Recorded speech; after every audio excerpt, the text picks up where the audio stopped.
All right, so you're interested in Wernher von Braun, Yeah. the man who took us to the moon. Yeah. But can we really celebrate all that, Mm-hmm. knowing he built weapons for the Nazis? Mm-hmm. It's complicated, right? Definitely a complicated legacy. Yeah, to say the least. In this deep dive, we're going to unpack his journey, from Nazi Germany all the way to NASA.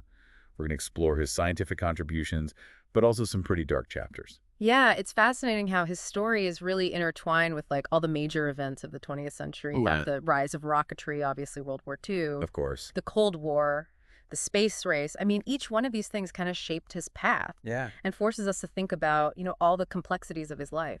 Absolutely. So let's go back to the beginning. Okay. Imagine, a young von Braun growing up in this aristocratic family in Germany, fluent in French, playing the piano. Not your typical image of a rocket scientist. Not at all. Right. But even with this, very privileged upbringing, he had this burning curiosity about space travel. He was captivated by the work of a physicist named Hermann Oberth, Okay. who really pushed this idea of using liquid propulsion for rockets, Interesting. which was a pretty radical concept at the time. Yeah, this is the early 1920s, right? Nice. Rocketry was seen as like fringe science at this point. Yeah, absolutely. But then you have groups like the Verein für Raumschifffahrt or VFR. Yeah. They start doing these real-world experiments, Yeah. actually building and launching rockets. And that's where von Braun kind of cuts his teeth. Exactly. Yeah. And initially, he was all about peaceful space exploration. But you have to remember the context. Germany's under these restrictions of the Treaty of Versailles after World War I. Their military development's severely limited. Right. So the German army starts looking at rocketry as a potential loophole, a way to, develop powerful weapons without technically violating that treaty. So despite his initial dream of reaching for the stars, he starts working with the German military under Walter Dornberger in the early 1930s. This seems like a pretty pivotal moment. Yeah. Was this purely ambition driving him, or was it something else? Well, one of the sources that you shared suggests that he was really a pragmatist. Okay. He saw a way to advance his research with government funding. And of course, this is, before Hitler came to power. Right. It's really hard to say how much he anticipated the direction that Germany was heading in. And things take a very dark turn, obviously, in 1933 with Hitler's rise. Germany starts aggressively rearming, and the pressure on scientists like von Braun, it intensifies. What's fascinating to me is how his story intersects with these ethical dilemmas that so many scientists faced under these totalitarian regimes. Absolutely. And the sources you shared really highlight a lot of different interpretations of his next move. He joins the SS in 1933 and then the Nazi Party in 1937. So was this a calculated move for career advancement? Or was it a sign of genuine ideological support? Or was it simply just a survival tactic in a really dangerous time? Yeah. I mean, there's no easy answer. No, it gets even more complicated when you think about what happened at Peenemünde. Von Braun leads this team developing the A-series rockets, culminating in the A4, better known as the V2. The V2 was a total game changer, technologically speaking. I mean, this was the world's first long-range ballistic missile. It used a gyroscopic guidance system and could achieve supersonic speeds. Basically, it was unstoppable with the technology that they had at the time. Wow. So it was a huge leap forward in rocketry. But of course, it wasn't used for space exploration. It was used to terrorize Allied cities, especially London. Thousands of innocent people were killed. And we can't forget that these rockets were built using forced labor from concentration camps.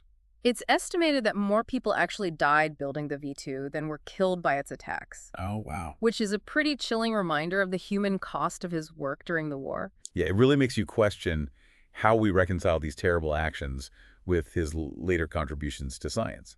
Okay, so let's jump to the end of World War II. All right.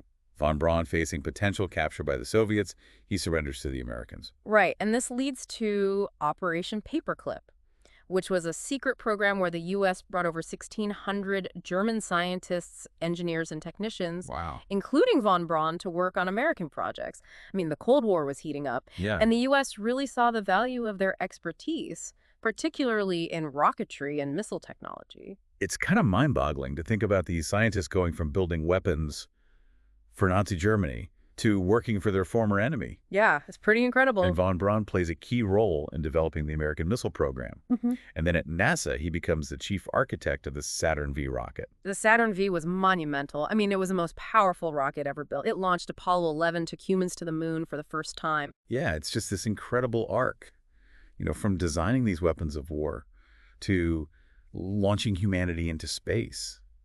So after taking this deep dive into von Braun's life, what are your thoughts? I mean, can we separate the man from his achievements? It's a question we have to grapple with, Yeah. not just with von Braun, but with a lot of historical figures. Right. I mean, do the ends justify the means? Do these scientific advancements outweigh these past transgressions? There are no easy answers. No. And one of the sources mentioned that, later in life, von Braun expressed regret for the use of forced labor in the V2 program. And he even became an advocate for ethical considerations in science. Does that change how we view his legacy? It definitely adds another layer of complexity. It reminds us that people can change and evolve, Right. but it also raises questions about, accountability and the limits of redemption. Ultimately, I think each individual has to kind of wrestle with these questions and form their own conclusions. Yeah, we've covered a lot of ground here. Von Braun's story really is this powerful reminder that science and technology don't exist in a vacuum. Right. They're intertwined with politics, ethics, and human choices. Absolutely. As you continue to explore this topic on your own, I want you to consider this. What safeguards should we have in place to prevent the misuse of scientific knowledge in the future? What lessons can we learn from von Braun's complicated legacy? I think that's something worth thinking about. Definitely.